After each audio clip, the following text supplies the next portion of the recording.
Welcome to नजरिया the vision. दमन के मामले में, इकोनॉमिक पॉलिसी के मामले में वो लोग बेसिकली कोई बहुत बुनियादी फर्क नहीं है।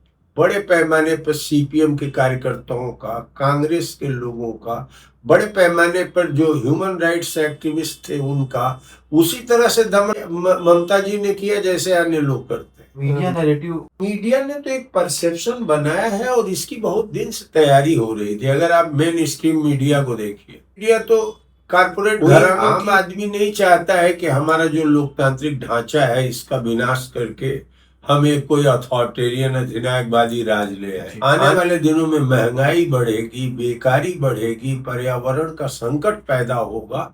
वो लोग ये महसूस कर रहे हैं कि वो परिस्थिति आने के पहले ही इनको सप्रेस कर दिया जाए। पूरा डोमिनेटिंग ट्रेंड है इसी मीडिया का, साफ है कि इस तरह से एसआईआर नहीं हो सकता, कोई एसआईआर के खिलाफ। मतलब how it is not transparent but it is exclusion. Transparent क्या, अब आप यही सोचिए ना, 25 लाख 27 लाख वोट लेके विद द प्रूफ हम खड़े हैं। यहाँ पर एसआईआर हुआ है आपके शहर में? हमारे शहर में तो अभी उस प्रोसेस में। नहीं, इसमें एक्सक्लूजन कैसे हो रहा है? भाई यूपी में एक्सक्लूजन की अगर आप बात करो तो हम क्या कहें, तो योगी सरकार ने खुद कहा है कि हमारे 2 करोड़ से ज्यादा लोगों का एक्सक्लूजन हो जाए। हमारे देश में एक बहुत बड़ा ट्रांसफॉर्मेशन, हमने 25 साल तक, 30 साल के इंदिरा गांधी के रिजीम तक, साउथ और नॉर्थ की पॉलिटिक्स अलग है। नहीं, नॉर्थ की पॉलिटिक्स यही तो पॉजिटिव है कि वहां उसने रिटेन किया, उसको बीजेपी की एंट्री को रोक दिया। केरल अभी रोके हुए है, तमिलनाडु रोके हुए है। कि यह जो इतिहास है इसको हम लोगों को सही सेलिब्रेट करना चाहिए कि सब कुछ खत्म नहीं हो गया। जो सोसाइटी के लैडर में सबसे नीचे थे दलित, चाहे वो क्रिश्चियंस हो, उन सब लोगों ने यूनाइटेडली टीबीके का समर्थन आइए किया। सुनते हैं कुछ ऐसी बातें जो सिर्फ कानों से नहीं दिल से महसूस होती हैं। क्या 5 राज्यों के नतीजे सिर्फ सरकार की हार जीत है या भारत के बदलते हुए राजनीतिक मानस का एक संकेत? क्या लगता है आपको? यह सामान्य दौर नहीं है भारत के लोकतंत्र के। जी। महज अगर ये होता है कि कुछ सरकार आई है और कुछ सरकार गई है तो यह पूरे देश में चिंता का विषय नहीं बनता। यह दरअसल जो चुनाव हुआ है, खासतौर पर बंगाल में और असम में, वो बहुत ही हिंदुआइज्ड चुनाव, हिंदुओं की भावनाओं के साथ नफरत के आधार पर राजनीति की गई है, अन्य समुदायों के खिलाफ देश में। मतलब आपका कहना है हजारों साल से जो हमारे साथ रह रहे हैं उनके खिलाफ एक जहर बोया गया। और मैं, इतनी ही बात नहीं है कि वो प्रोपेगेंडा था, उसको एक फिजिकल स्वरूप दिया गया। जैसे अगर आप देखो, जम्मू कश्मीर के बाद असम में भी डिलिमिटेशन किया गया और जो मुस्लिम्स कई खित्तों में बटे हुए थे उनको एक कॉन्स्टिट्यूएंसी में ट्रांसफर कर दिया गया। तो ये जो परिवर्तन हुआ है, ये जो बदलाव हुआ है, वह सामान्य स्थितियों का चुनाव नहीं है जो सरकार बनने और बिगड़ने से संबंधित हो। मतलब आपका एक खास डेफिनेट मुहिम के तहत, जिसका उनका अपना हिंदुत्व का मुहिम है। जी। हिंदुस्तान में सभी नागरिकों को बराबर नहीं, कुछ सबऑर्डिनेट, कुछ उनके अपर, इस तरह का जो श्रेष्ठ मानो श्रेष्ठ सिस्टम बना रहे हैं, उसमें जो भी समुदाय हैं जो हजारों साल से एक दूसरे के साथ अस्तित्व में और प्रेम में रहे हैं, जो हमारे संविधान में भी एक फ्रेटर्निटी की बात की गई, उसको नष्ट करके यह राजनीतिक दौर शुरू किया है आरएसएस और बीजेपी ने। इसलिए सामान्य सरकार बदलने का चुनाव नहीं है। आप कहना ये चाहते हैं कि डेवलपमेंट से ज़्यादा आइडेंटिटी और परसेप्शन पर चुनाव लड़े जा रहे हैं, और आईपीएफ का कहना है कि बीजेपी के ने बड़े स्तर पर हिंदू कंसोलिडेशन भी किया है। और क्या अपोजिशन इस ग्राउंड रियलिटीज को समझने में बहुत पीछे है अभी? नहीं, देखिए, आइडेंटिटी का माने 2 तरह की आइडेंटिटी है। आइडेंटिटी और परसेप्शन। ये परसेप्शन में एक जो ऑप्रेस्ड कम्युनिटी है, जी। समुदाय हैं, बहुत सारे इस तरह के समूह हैं वो उनके अंदर एक जागृति ले आना लोकतंत्र को मजबूत करता है, जी क्योंकि वो एक नेशनल पर्सपेक्टिव से अपने छोटे छोटे दायरे से हटके एक बड़े लार्जर पॉलिटिकल गेम के पार्ट मतलब दलित और पिछड़े की बात कर रहे हैं आप। मैं दलित है, पिछड़ा है, और जो भी हमारी आदिवासी से लेके जितनी भी डिफरेंट जी। आइडेंटिटी, यहाँ वो आइडेंटिटी आर्टिफिशियली क्रिएट की जा रही है, उसको क्राइसिस में बताया जा रहा है जो कहीं से क्राइसिस में है नहीं। जैसे हिंदू समुदाय को बताया जा रहा है कि उसको थ्रेट है। किसका थ्रेट है भाई? पॉपुलेशन की जो उन्होंने थियरी गढ़ी है वो बोगस साबित हुई है अभी तक के स्टैटिस्टिक्स से। जो जिस रेशियो में डिफरेंसेस थे पहले सन 47 में, अब एक पैरिटी हिंदू मुस्लिम अगर जन्म रेट को देखा जाए तो करीब करीब बराबर हो रहा है। तो मैंने किसी तरह से वह जो इनकी आइडियोलॉजिकल पोजीशन थी, अगर हिंदुस्तान में रहना है, भारत में रहना है, तो तुम्हें हमें स्वीकार करना पड़ेगा, नहीं तो तुम सबऑर्डिनेट सिटीजन के बतौर रहोगे, वही राइट्स तुम्हें नहीं मिलेंगे। यह जो थ्योरेटिकल प्रेमाइज है, इस प्रेमाइज ये चुनाव आने वाले दिनों में और लड़े जाएंगे, और ये चुनाव भी उसी प्रेमाइज पर लड़ा है। कुछ जगह सफल हो गया, साउथ में नहीं सफल हो पाया। साउथ में तो अभी उनका नंबर नहीं आया। तो जहां तक अपोजिशन की बात है, मुझे जी। देखिए, मैं भी अपोजिशन ही कॉन्स्टिट्यूट करता हूं।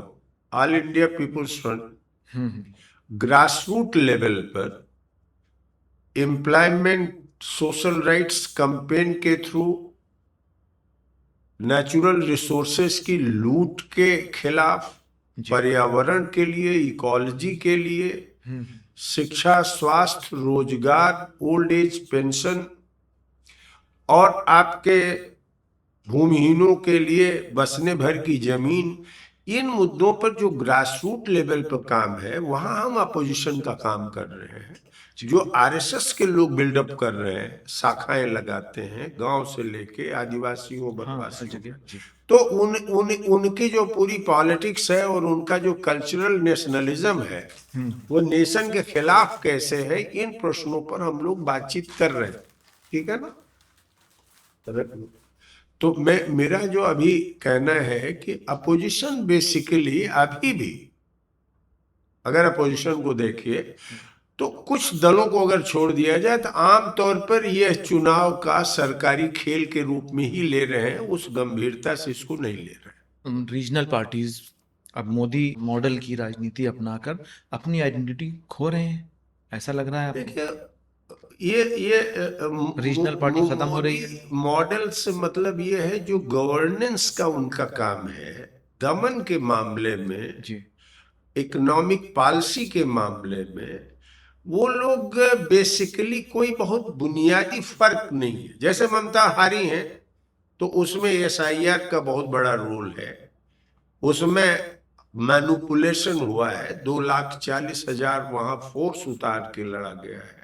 ये सब एक बड़ा पक्ष है वहां उनके हारने में। लेकिन एक दूसरा पक्ष है, उन्होंने डेमोक्रेसी को इजाजत ही नहीं दी, लोकतंत्र को इजाजत ही नहीं दी कि ममता के अलावा अन्य कोई ऑपरेटिव हो सके।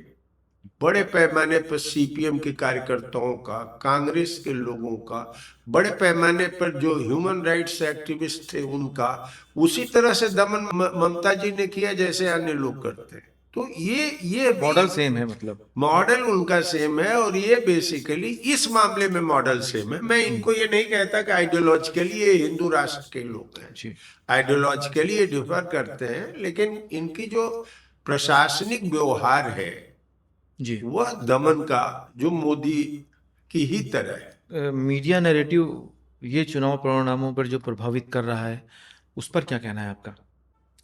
मीडिया ने तो एक परसेप्शन बनाया है, और इसकी बहुत दिन से तैयारी हो रही थी। अगर आप मेन स्ट्रीम मीडिया को देखिए तो मेन स्ट्रीम मीडिया तो कारपोरेट घरानों की। भारतवर्ष में कोई आम आदमी नहीं चाहता है कि हमारा जो लोकतांत्रिक ढांचा है इसका विनाश करके हमें कोई अथॉरिटेरियन, अधिनायकवादी राज ले आए। कौन लोग चाहते हैं? जो ये समझ रहे हैं कि क्राइसिस बढ़ेगी उनकी नीतियों की वजह से, आने वाले दिनों में महंगाई बढ़ेगी, बेकारी बढ़ेगी, पर्यावरण का संकट पैदा होगा, वो लोग ये महसूस कर रहे हैं कि वो परिस्थिति आने के पहले ही इनको सप्रेस कर दिया जाए, और मोदी और आरएसएस उनके लिए काम कर रहे हैं। तो इसमें मीडिया, जो आज जितने भी मीडिया घराने हैं, सब के सब तो इन्हीं कारपोरेट्स के हाथ में, कुछ अंबानी के हाथ में है, कुछ अडानी के हाथ। तो जो बहुत थोड़ा बहुत रोल हो पा रहा है वो सोशल मीडिया से, जो डेमोक्रेटिक कुछ चैनल्स हैं वो कुछ बातें उठाते हैं, अदरवाइज पूरा डोमिनेटिंग ट्रेंड है इसी मीडिया का, और जिससे बीजेपी को बहुत फायदा हो रहा है। मतलब आपका कहना है कि जब आजकल इंस्टीट्यूशंस जैसे कि इलेक्शन कमीशन, एजेंसीज, मीडिया लगातार पॉलिटिकल डिबेट का हिस्सा बन रही है, तो ये हिस्सा बन रही है तो लोकतंत्र में ट्रस्ट कैसे बिल्डअप हो सकता है? देखिए, आम आदमी ये समझने लगा है कि केवल हम आरएसएस के खिलाफ नहीं आम लड़ आदमी रहे। मतलब किसको समझ? आम आदमी, मैं कह रहा हूं कि जो थोड़ा बहुत थिंकिंग है, जी जैसे इंटेलिजेंसिया है, अब उसके इंटरेस्ट है हिंदू मुस्लिम में, उसको गुदगुदी होती है, वो अलग बात। मिडिल क्लास बहुत बड़ा हिंदुओं का अभी देखिए, जी तो वो पूरा का पूरा हिंदुआइज होता जा रहा है, बड़ा खतरे की बात है। जो 60-70 के दशक में हमने देखा, जब हम लोग यूनिवर्सिटी में आए थे, तो एक यूनिवर्सल बहसें होती थी कि ये क्या है, कैसा सिविलाइजेशन है, कैसा हमको ह्यूमन बनाना है। आज अब उस सब की कोई बात ही नहीं। तो मैं ये कह रहा हूं कि वह जो हिस्सा है, और कॉमन आदमी भी अपनी जिंदगी में इतना ही एहसास जरूर कर रहा है, चाहे वो किसान हो, मजदूर हो, व्यापारी हो, कि कुछ चीजें तो गड़बड़ है। लेकिन उसमें जो सबसे बड़ी बात है कि ये उनकी पूरी कॉन्शसनेस को पूरा का पूरा बदल देने का, और एक बदले की भावना, अच्छा उल्टा नारा भी देते हैं, बदलना है, बदला नहीं लेना है। और जबकि पूरा राजनीतिक कैंपेन इस देश का प्रधानमंत्री से लेके सब लोग कर रहे हो। और सबसे बड़ी बात है कि हम अन्य संस्थाओं को क्या कहें, जिस समय इलेक्शन कमीशन बना, वो इलेक्शन कमीशन ही फ्रॉडुलेंटली बनाया गया, क्योंकि इलेक्शन कमीशन के गठन में जो role chief justice of India का था, उनको निकाल बाहर किया गया। अब उसके बाद जो सबसे बड़ा काम सुप्रीम, अपोजिशन का मेंबर तो है उसमें ना, अपोजिशन का एक मेंबर है, 2 सरकार के हैं, तो उसका क्या मतलब है? वो तो इनफेक्टिव है, उसको बहिष्कार करना है या चुपचाप मान लेना है। तो दूसरा जो सबसे बड़ा सवाल है वो ये है कि भाई, आप हमारे देश में, कोई यूरोप अमेरिका से पहले हमने एक वयस्क मताधिकार की व्यवस्था किया। हमने उस समय कई आंदोलन थे कि एक रानी का जो वोट है वो वही एक मेहतरानी का वोट है, मैंने जो जी जी जी, ये लेबर का सफाई में लगी हुई महिला है, उसको भी सबको बराबर, 1 वोट 1 वैल्यू। आज अब उस 27 लाख, मैं ये नहीं कह रहा हूं को सब ममता के लोग थे, मैं ये इस डिबेट में नहीं जाता, मैं मानता हूं को भाजपा के ही लोग रहे हो, लेकिन मैं ये कह रहा हूं कि 27 लोगों को जिनके पास प्रूफ है लेके घूम रहे हैं, और उस समय सुप्रीम कोर्ट कहता है कि अरे इस साल नहीं देंगे तो 5 साल के बाद दे देंगे, तो क्या होगा? माने ये चुनाव कोई एक वैल्यू सिस्टम क्रिएट करता है, एक अथॉरिटी क्रिएट करता है, एक सिटीजनरी के राइट्स का एक्सप्रेशन है। अब अगर सुप्रीम कोर्ट भी इसको नहीं मानता है, तो आप समझें कि जितने भी आपके इंस्टीट्यूशंस हैं वो कंप्रोमाइज्ड हो गए। तो लड़ाई इस समय केवल आरएसएस और बीजेपी से लोगों को नहीं लड़ना पड़ रहा है, सिस्टम से, ये पूरे मशीनरी से आपको लड़ना पड़ रहा है। पैरामिलिट्री फोर्सेज और मिलिट्री फोर्सेज, पुलिस से ही नहीं, जितने सोफिस्टिकेटेड इंस्टीट्यूशंस बनाए गए थे, सब इस समय टू प्रोटेक्ट उस पूरी मुहिम को, जो एक हिंदुस्तान में टोटलिटेरियन, एक सर्वसत्तावादी अधिनायकवादी राज्य कायम कर रहा है, जिसको लोकप्रिय ढंग से लोग तानाशाही या फासीवाद कहते हैं, उसको लगाने में ये संस्थाएं काम कर रही हैं। संविधान को अंदर से खत्म किया जा रहा है। अभी आपने बताया कि वोटर लिस्ट रिवीजन और ईवीएम, तो हर इलेक्शन के बाद ये इस पर सवाल उठते हैं, तो ये लोकतंत्र की चिंता है या ये अपोजिशन का फ्रस्ट्रेशन है? नहीं नहीं, देखिए, और समय में जब आप सोचते थे तो इंस्टीट्यूशंस इतने कंप्रोमाइज्ड नहीं थे, ये लोकतंत्र का ही विषय था। लेकिन इस समय जब सुप्रीम कोर्ट फैसला देता हो कि 27 लोगों को निकाल दिया, उसको लेजिटिमेसी दे दिया कि 27 लोग वोट न दे तो कोई फर्क नहीं पड़ता। अरे भाई, ये तो पहली बार हो रहा है। ये 2014 से जो शुरू हुआ, मैं कह रहा हूं कांग्रेस के जमाने में भी देखिए वोट लूट लिए जाते थे, बूथ कैप्चरिंग होती थी, लेकिन इंस्टीट्यूशन तब भी एक पर्दा बनाए हुए थे। मैंने देखा है खुद, हमको बूथ लूटेरों के खिलाफ लड़ना पड़ा है। इलेक्शन कमीशन कम से कम फेस वैल्यू में कहने पर बात सुनता था, आज उसका कोई मतलब ही नहीं। तो उन्होंने बेसिक्स को ही खत्म कर दिया, बूथ लूटने की जरूरत ही नहीं। तो ये परिस्थिति एकदम क्वालिटेटिवली डिफरेंट है, जिसको कहते हैं ना कि गुणात्मक बदलाव है। उस दौर में ये सब कुछ हो रहा है, तो ये सामान्य स्थिति नहीं है। और ये सामान्य स्थिति को बदलने के लिए जो गंभीरता चाहिए विपक्ष, अब जैसे इंडिया ब्लॉक ही है, इंडिया ब्लॉक का कभी एथॉस बना ही नहीं। इंडिया ब्लॉक ने एक इधर उधर जोड़ लिया, और जब इस राज्य चुनाव में ऐसे देखिए, जैसे इंडिया ब्लॉक में सब एक दूसरे को कह रहे हैं कि बीजेपी की बी टीम है, सीपीएम के खिलाफ। अरे कम से कम इतनी बात तो होनी चाहिए कि भाई कांग्रेस ये न कहे कि सीपीएम की बी टीम है, सीपीएम बीजेपी की बी टीम है, और सीपीएम ये न कहे कि कांग्रेस बी टीम है, या अखिलेश ऐसा कुछ न कहे, मायावती न कहे। तो ये ऐसा इन्वायरमेंट हो गया, जो इन्वायरमेंट बेसिकली ये जो इंडिया ब्लॉक के लोग हैं उन्होंने क्रिएट किया, और उससे फायदा बीजेपी को मिला। एसआईआर जो हुआ है, एसआईआर, तो इस तरह के जो वोट वेरिफिकेशन ड्राइव्स हैं, उसे गवर्नमेंट तो ट्रांसपेरेंसी कहती है, लेकिन अपोजिशन इसे एक्सक्लूसिव क्यों नहीं मानता? इसकी कोई वजह है? देखिए, एसआईआर तो साफ है कि इस तरह से एसआईआर नहीं हो सकता, कोई एसआईआर के खिलाफ। मतलब how it is not transparent but it is exclusion. Transparent क्या, अब आप यही सोचिए ना, 25 लाख 27 लाख वोट लेके विद द प्रूफ हम खड़े हैं। यहाँ पर एसआईआर हुआ है आपके शहर में? हमारे शहर में तो अभी उस प्रोसेस में, अब मैं भी गया हूँ। हाँ, सबका बना है, लेकिन अभी तक हम तो ट्रांसपेरेंट नहीं दिखा इसमें आपको? नहीं, हमें ट्रांसपेरेंसी क्या है, हमने देखा अपनी ही कॉलोनी में, इलाहाबाद में, जहाँ वहां भी हमने देखा किसी के पिताजी का क्या नाम है, किसी के भाई का क्या नाम है, जो मन में आया है वो कर दिया गया।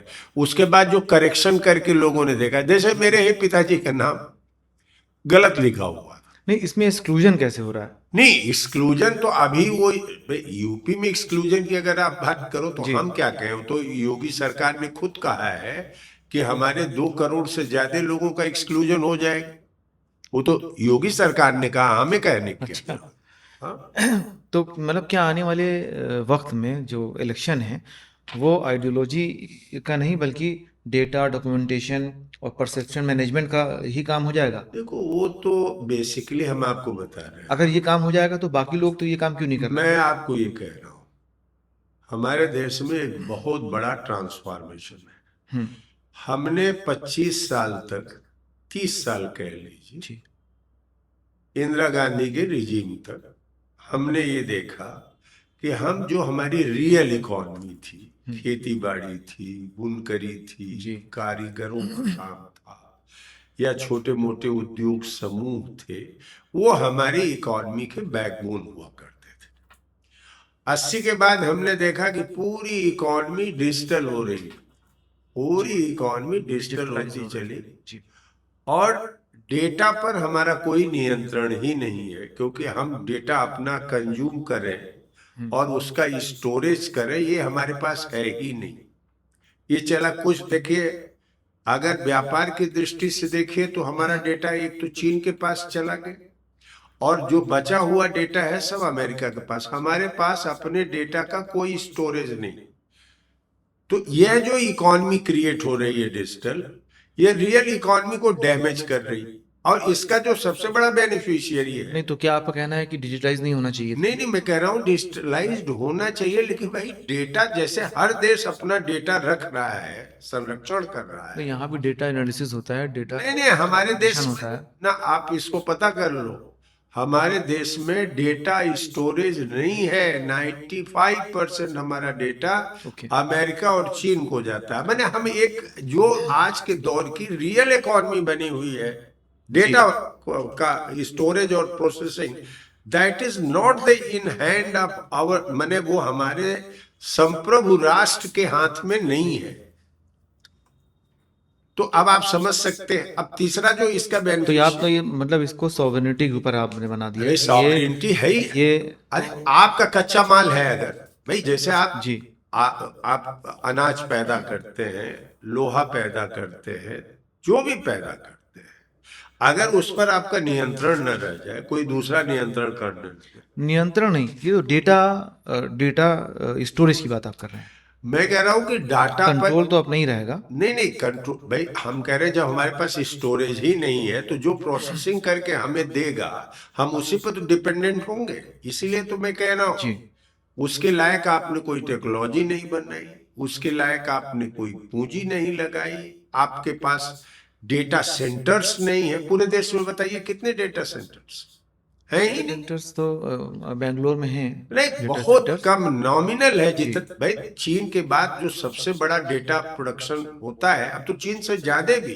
क्योंकि डेटा का मतलब क्या है, डेटा पॉपुलेशन जितनी है वही डेटा, हम क्या खा रहे हैं, क्या सो रहे हैं, क्या म्यूजिक सुन रहे हैं, क्या हमारा ये है, तो यही डेटा तो है। नहीं, अभी आप मोबाइल रखा हुआ है ना, अभी आप बोल दीजिए 2-4 बार बिरयानी, आप बिरयानी का मैसेज आना शुरू हो जाएगा आपके पास।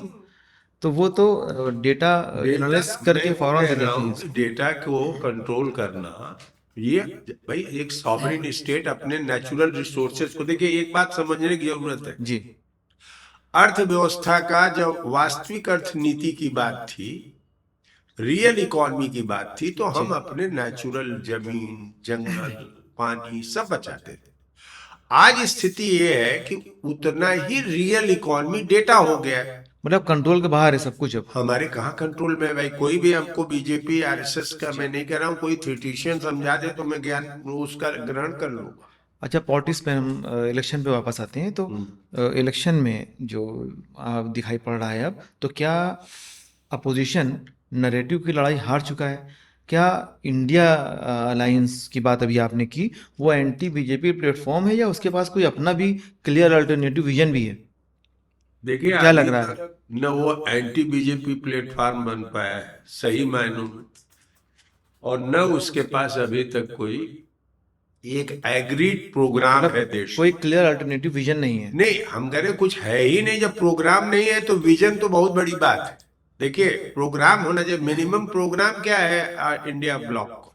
हमारी तो बात यही है कि अपोजिशन कम से कम जो हमारे जीवन मर्रे की चीजें हैं वो हमारे इंक्लूसिव नेशनलिज्म के साथ जोड़े, क्योंकि राष्ट्र के ऊपर जो सबसे बड़ा करता है विदेश की पूंजी का है, कारपोरेट नहीं, की ये तो पूंजी मुद्दे का हैं। है। अभी मुद्दा ये है नहीं मैं वो कह रहा हूँ उसको समझ लें। तो मेरा ये कहना है कि जो अथॉरिटी स्टेट की होती है, क्योंकि वो रिप्रेजेंटेशन के आधार पर बनी हुई है, वो अथॉरिटी अपने कैपिटल को रेगुलेट करने, अपने कैपिटल की प्लानिंग करने, यह राइट उसके हाथ में होना चाहिए। ये सॉवरेन राइट हमने छोड़ दिया आज की तारीख। आज हमारे यहाँ कौन कितनी पूंजी लगा रहा है, कितना ले जा रहा है, ये हमारे पास कोई डेटा भी नहीं आती। अभी की तारीख में मैं ये कह रहा हूं कि जो क्राइसिस हमारे दैनिक जिंदगी में है, जो संकट है, यह संकट दरअसल पैदा किया गया है मुनाफे के लिए। ये प्रॉफिट ओरिएंटेड संकट है जिसका maximum responsible structure corporate finance capital है। मैं उसके अन्य हिस्सों की बात नहीं कर रहा हूं। इसीलिए मैं कहता हूं कि भाई सब प्रॉफिट वो लेते हैं, निजीकरण आप कर रहे हो, जो मन हो रहा है वो कर रहे हो। तो अगर एक मिडिल क्लास जितना अपना इंटरेस्ट माने इनकम टैक्स देता है, कम से कम उसकी पैरिटी में लाओ। जो लोग इतनी पूंजी कमा लिए हैं 2% उनको टैक्स करो तो 50 लाख करोड़ 52 लाख करोड़ का बजट आपका चला जाएगा। ये 100 आपका लाख मुद्दा था। करोड़ से ज्यादा। देखिए सर, जितनी भी आपने परेशानियां बताई, इसको काउंटर करने के लिए क्या आपको लगता है कि कांग्रेस ये एक ऑल्टरनेटिव, नेशनल ऑल्टरनेटिव बनने की स्थिति में है, या रीजनल जो पॉलिटिक्स है वो नेशनल पॉलिटिक्स को डिक्टेट करने की पोजीशन में आ जाएगी, देखिए रीजनल रीडिफाइन वाली करेगी? बात तो जी। अभी की तारीख में रीजनल वाली बात तो कहीं से है नहीं, क्योंकि ये कल की बात थी जब ममता भी सोचती थी, अखिलेश भी सोचते थे कि हम लोग इंटरनल एक कोऑर्डिनेशन बना लेंगे, वो तो संभव नहीं। कांग्रेस इस अभी नेशनल लेवल पर कांग्रेस में यह क्षमता थी, लेकिन वो क्षमता कांग्रेस इसलिए नहीं आर्टिकुलेट कर पा रही है जी। कि वह लगाम लगाने और नए नियोजन के लिए कारपोरेट को टच नहीं करना चाहती, व्यक्तियों को टच करती, पॉलिसी मैटर में टच नहीं करती। यह कांग्रेस की कमी है। अदरवाइज इंटेंशनल कमी है या नहीं ना, वो उनके एजुकेशन ही कमी है? नहीं, देखो अध्ययन वगैरह बात उसमें बेसिकली ये सब पॉलिटिशियंस जितनी पॉलिटिकल पार्टीज हैं जी। वो इकोनॉमी पे डिपेंडेंट है जो प्रोवाइड की जाती है कारपोरेट से। कौन ग्रासरूट लेवल के पैसा लेके अगर कोई पॉलिटिक्स करता है, लेवी पे करता है, तो लेफ्ट के लोग करते हैं, हमारे जैसे कुछ डेमोक्रेटिक फॉर्मेशंस करते हैं। अदरवाइज जितना ये खर्चा करते हैं जी। हाँ, इसमें 2/3 मोदी ले जाते हैं, जो बचा कुचा है वो ममता ले गई, कुछ कांग्रेस ले गई, कुछ तेलंगाना वाली जो उनकी ममता के बाद हम आते हैं तमिलनाडु में। इसमें टीवीके और विजय की सफलता, क्या ये यूथ ड्राइवन इमोशनल पॉलिटिक्स का नया दौर है या कुछ और है ये? देखो एक बात बहुत साफ है जी। ये बंगाल पे ज्यादा चर्चा हुई, ज्यादा चर्चा इसलिए हुई क्योंकि बीजेपी वहां हर हाल में उसका नंबर, उसका इस बार नंबर था। नहीं, हर हाल में लोग चाहते थे कि बंगाली न जीत पाए, असम वगैरह पर उतनी बहस नहीं थी, लेकिन असली जो बहुत बड़ा जो टर्निंग पॉइंट है वो तमिलनाडु। क्यों? जब नॉर्थ में यह जो रीजनल पार्टीज जो कम हो रही हैं, बैकवर्ड बेस्ड सामाजिक न्याय का मॉडल था, वो जब कोलैप्स किया, अति पिछड़ी जातियों को बीजेपी ले गई, दलितों में भी डिवीजन रहा, तो लेकिन एक कम से कम एक upper layer of backward caste वो लोग एक मॉडल बनाए। वो लालू के यहाँ से शुरू हुआ, नीतीश बने यहाँ, यूपी में मुलायम सिंह जी ने किया। ये बड़ा इंटरेस्टिंग है, इसको समझिए। तमिलनाडु में मैंने अभी बात किया है, जो बड़े बड़े एनालिस्ट थे, कोई ये नहीं मानता था कि डीएमके हार जाएगी। लोग केरल में कहते थे कि अब सीपीएम नहीं आएगी, क्योंकि वहां तो सक्सेसिव जो सरकारें हैं 2 बार बना लिए बहुत है, और वहां माइनॉरिटीज और क्रिश्चियंस मुस्लिम्स का पोलराइजेशन कांग्रेस की तरफ, वो अभी कोई डिबेट में नहीं था। असम भी कोई डिबेट में नहीं था, पौंडीचेरी भी डिबेट में था, कोलकाता मैंने बंगाल, और डिबेट में मैंने लोग ये समझते थे कि अपोजिशन की ये 2 जो राज्य हैं वो बचेंगे। अच्छी बात ये हुई कि डीएमके को भी एक झटका लगना बहुत जरूरी था, क्योंकि वह जो उनका सोशल जस्टिस का मॉडल है, जिसमें दलित और बहुत बड़ा हिस्सा अलगाव में है और दमन का शिकार हो रहा है, दलितों के ऊपर बड़े पैमाने पर दमन। उस समय टीबीके का जो राइज है जी, वह एक ऐसा फिनोमिनल लाता है जिसको हम ये नहीं कहेंगे कि द्रविड़ पॉलिटिक्स से कर रहा है।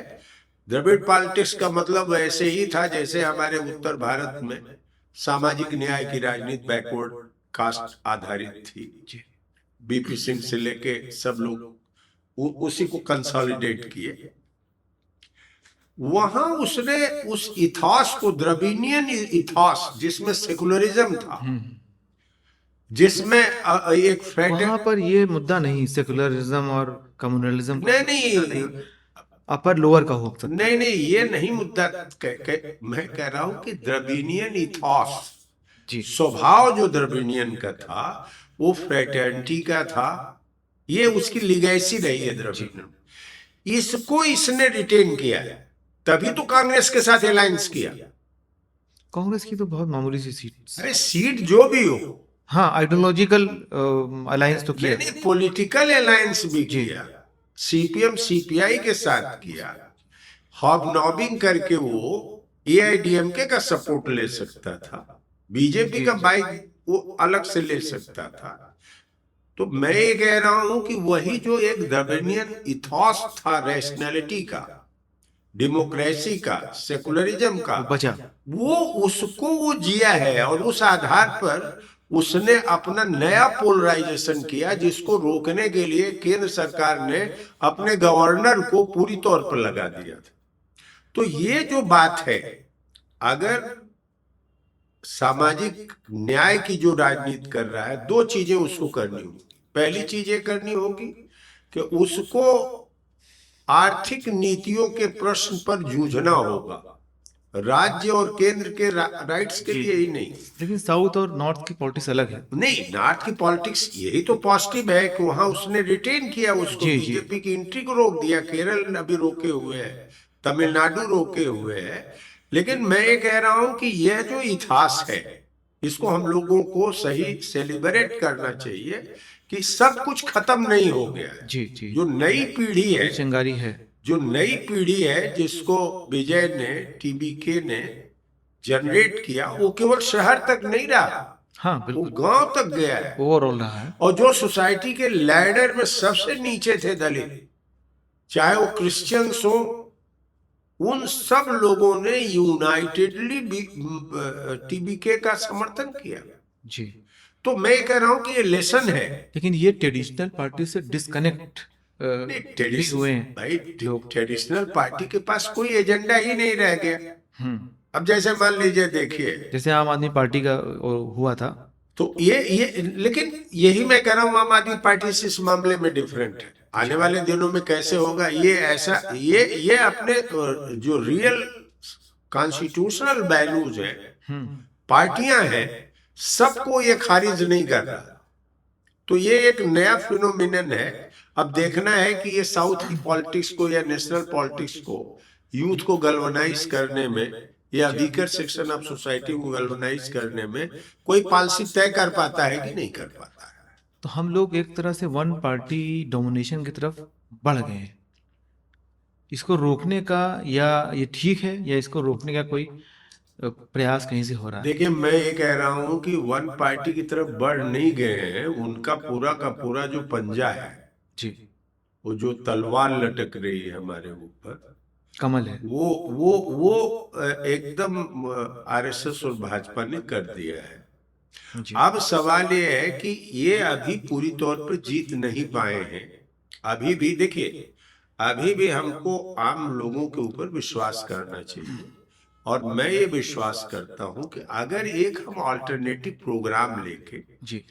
और उपनिवेशवाद विरोधी, माने जो इंपीरियल लूट है, उसके खिलाफ एक नेशनलिज्म का जज्बा पैदा करके हम इस देश में बीजेपी के गेम को पलट सकते हैं।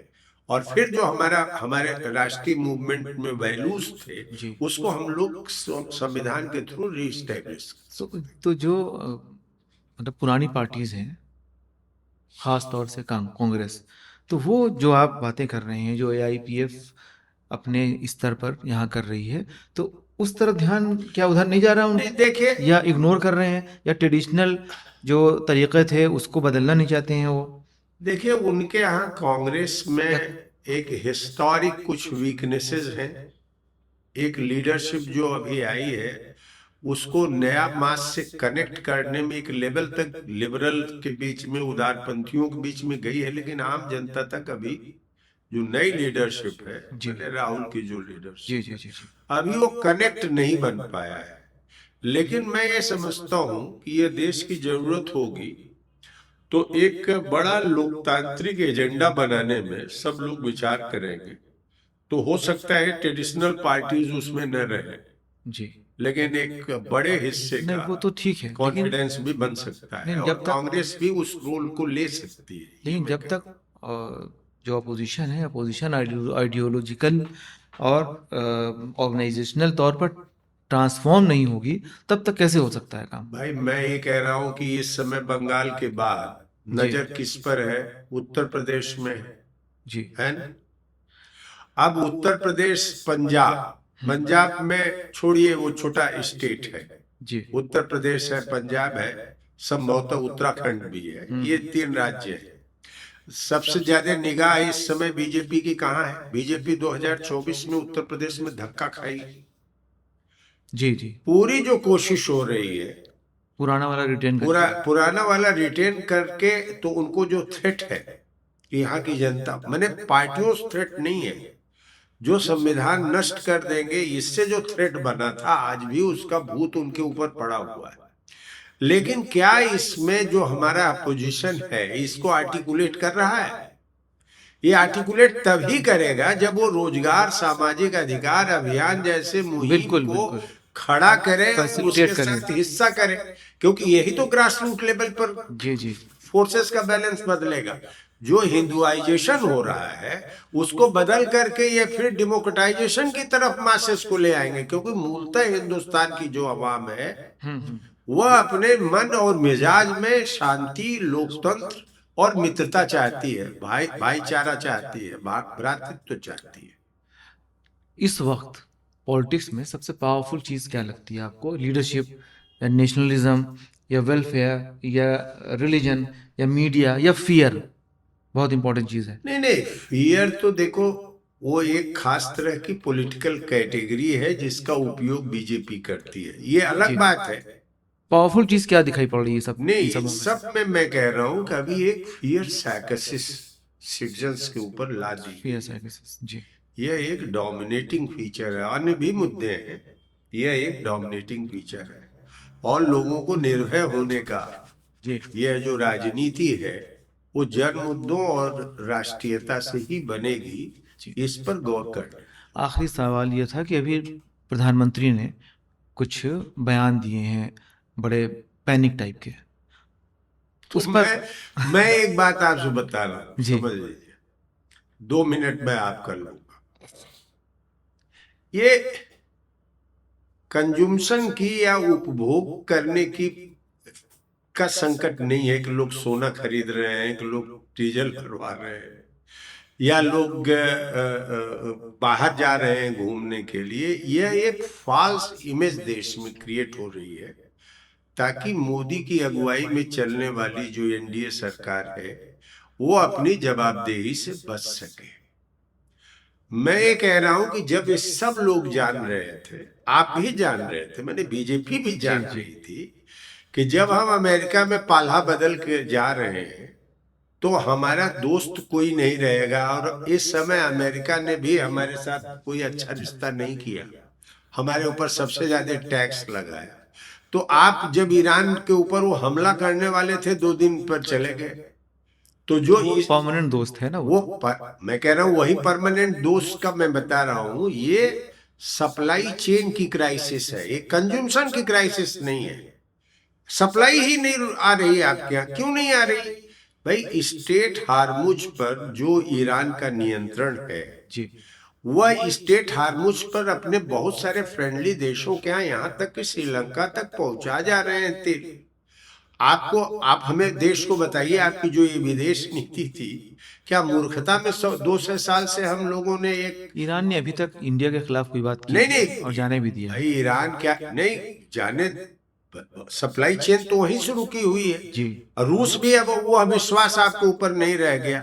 चीन बहुत तेजी से अपना माल का विस्तार आपके देश में कर रहा है, पूंजी भी आपका उसका फैल रहा है, तो उससे भी आपके बहुत अच्छे संबंध नहीं है। आप तो स्ट्रेटेजिक पार्टनर हो गए ना कांग्रेस के, अमेरिका के।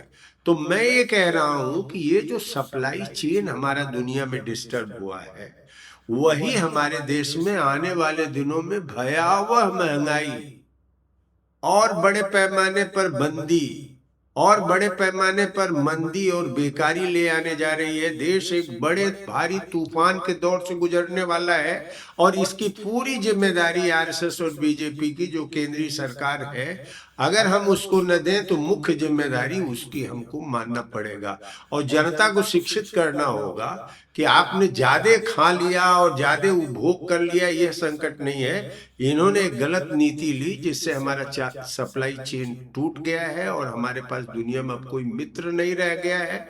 और जो हम जिसको मित्र बनाने गए थे वह हमको रोज बरोज डांट पिला रहा है और अभी भी 18% टैक्स हमसे लेने की बात कर रहा है, जबकि अमेरिकन सुप्रीम कोर्ट ने कहा कि ट्रंप ने जितना ये किया है उसको हम रद्द करते हैं। सबका रद्द हो गया, अभी हम भी 18% का, और उनके माल पर हम 1 पैसे का टैक्स नहीं लगाएंगे, हमारा माल आएगा। तो ये पूरा का पूरा, देखिए मैं ये कह रहा हूँ, इस बात को ध्यान रखिए, पूरा का पूरा आर्थिक राजनीतिक जो भूगोल था उसको धन्य है आरएसएस के लोग, धन्य है बीजेपी के लोग, उसको उन्होंने पलट दिया। और इसीलिए मैं कह रहा हूं ये थ्योरेटिकली, ये सैद्धांतिकी में बहुत कमजोर हैं, ये कुएं के मेढक हैं, इनको दुनिया की समझ नहीं है। अगर दुनिया की समझ होती तो ये गांधी से लेकर नेहरू से लेकर के सबके ऊपर अटैक करते। जो नेहरू और गांधी क्या थे? तो इलेक्टोरल फायदा तो हो रहा है ना सबका। नहीं नहीं, मैं कह रहा हूँ गांधी और नेहरू क्या थे? ये हिंदुस्तान, नेशनल बिल्डर। पूरी दुनिया में हिंदुस्तान भी एक मैंने संप्रभु राष्ट्र के बतौर उभर सके, उसी को ध्यान में रखते हुए तो उन्होंने निर्गुट आंदोलन का समर्थन किया था। भाई हम यहाँ नहीं रहेंगे, वहां नहीं। इतना उस समय जो पोलराइजेशन था उससे बड़ा पोलराइजेशन इस समय हो रहा है। ये कहा जा रहा है ये भी नॉन अलाइनमेंट ही है। नहीं, मैं कह रहा हूँ कहाँ नॉन अलाइनमेंट, आप तो पूरा स्ट्रेटेजिकली उनके साथ चले गए। भाई आपके पड़ोस के मुल्कों के बारे में आप देख लीजिए, एशिया के देशों के बारे में देख लीजिए, आपके साथ जो रूस है वह भी यकीनन आपके रोल से अंदर खाते में संतुष्ट नहीं है। तो दोनों तरफ, मैंने आप कह रहे हो कि बयानबाजी कर रहे हो कि हम इजराइल और अमेरिका और इनसे भी दोस्ती कर रहे हैं, इनसे भी कर रहे हैं, लेकिन व्यवहारतः अगर देखा जाए तो आप एक सबऑर्डिनेट एलाई हो गए हैं उन लोगों। तो आपका कहना यह है कि जो फॉरेन पॉलिसी है वो भी इंडियन डोमेस्टिक इलेक्टोरल के हत्ते चढ़ गई है। हाँ, वो सारा तो हो ही गया सारा है। कुछ हो रहा है वो इलेक्टोरल। भाई एक बात आप समझिए रहमान साहब, जो देश अंदर में तानाशाही लाएगा वो दुनिया में लोकतंत्र की लड़ाई नहीं लड़ेगा। ये सब का मन मिजाज स्वभाव तानाशाही का है, एक कुछ समुदायों की श्रेष्ठता का है, इससे नेशन नहीं बनता है। सर आखिर में आप सोल्यूशन, स्ट्रेटेजिक सोल्यूशन बताइए। सोल्यूशन यही है, स्ट्रेटेजिक सोल्यूशन यही है कि ग्रास रूट लेवल पर जन मुद्दों को लेके संवाद कायम करना, यात्राएं करना, लोगों के बीच में जाना, ग्रास रूट लेवल पर जाना मैं कह रहा हूँ, क्योंकि पिरामिड का जो एकदम निचला हिस्सा है उसी के नई गोलबंदी करके आप नई राजनीति को ले आ सकते हैं। और इन दलों तो इंफ्रा है लोगों के अपोजिशन के पास, उसमें रोजगार, सामाजिक अधिकार अभियान जैसे मुद्दों को लेके, दाम बादो काम दो जैसे मुद्दों को लेके आपको जनता के बीच में जाना होगा। खुशी की बात यह है कि राष्ट्रीय स्तर पर सम्मेलन करने के बाद रोजगार, सामाजिक अधिकार अभियान, जिसमें किसी एक दल की बात नहीं, केवल आरएसएस और बीजेपी को छोड़ के सभी दलों के लिए दरवाजे हैं, और दल कह भी रहे हैं कि हम आपकी आम सभाएं कराएंगे। अभी तक हम 30 आम सभा कर चुके ग्रास रूट लेवल पर। कल ही मैं जौनपुर से आया हूँ, एक बड़ी आम सभा थी, वहां पर बिंद बिहार मल्लाह जातियों ने किया है। तो मैं ये कह रहा हूं कि इसको मिल करके सब लोग एक कॉमन एजेंडा बना के जनता के सामने अगर ये ले जाएं कि भाई ये संकट है और रोजगार भी आपको दिया जा सकता है, प्रोवाइडेड अगर हम लोग अपनी इकोनॉमी को अपने कंट्रोल में रखें और अपनी विदेश और आंतरिक नीति को डेमोक्रेटाइज करें।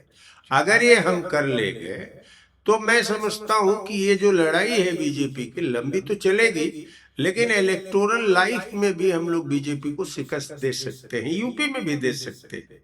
लेकिन मैं अभी बहुत होपफुल इसलिए नहीं बन पा रहा हूं कि वो अभी हमको सब लोग अलग अलग, उनका कोई प्रयास नहीं दिख रहा।